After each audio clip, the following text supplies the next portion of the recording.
Hi, I'm Natalie and this is Sienna, and we came in yesterday because Sienna is a very colicky baby. She's been colic since she was born. She's now 2 months old, and for the last 2 days she's been crying all day long. She didn't want to go down in her swing. She didn't want anybody else to hold her. She didn't want to lay in her crib. She couldn't sleep, so her sleep pattern was completely off. She was falling asleep for like maybe 10-20 minutes, and then she'd wake up screaming.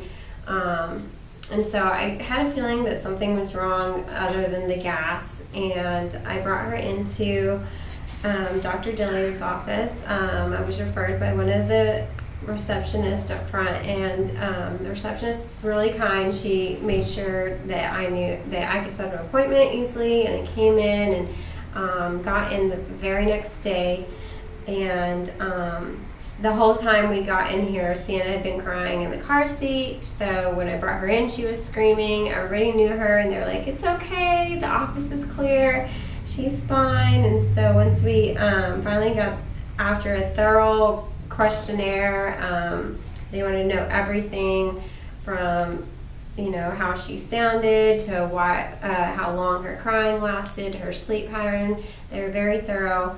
After doing the questionnaire, we talked to Dr. Dilliard, and then after explaining what he was going to do and making sure that I was okay with what he was going to do, he asked along the way every move he made to make sure I was okay with it. And he did a few adjustments that scared me at first, but as I realized that every time he would name a number off that was hurting her and she was screaming, I knew, and I felt relief, and I had tears in my eyes because I was so relieved that she actually, there was an answer to her problem.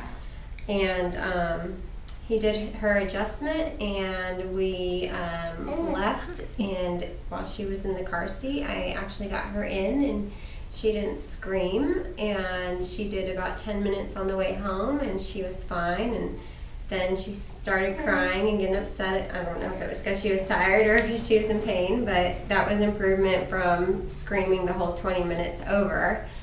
And then we got home, and I put her to sleep after her bathtub, and she slept a whole 4 hours. Wow. Yeah, it was a good 4 hours, and then 2 hours, and then 1 hour, where versus it was every hour all night, and I was constantly rocking her, so I basically got no sleep. But today we're feeling a lot better. I laid her in her crib this morning so that she could have her potty time, and I accidentally fell asleep, I think for an hour. And I woke up in a panic because she had been screaming. So it was a total change and just one adjustment. And so I brought her in today, and when he was adjusting her, she didn't scream at every point that he touched. And so I knew there was a lot of improvement. So it's definitely lots of information, and I feel comfortable with what he did, and I definitely saw some results. So I'm very happy, and I just can't wait to see a happy baby from this point on.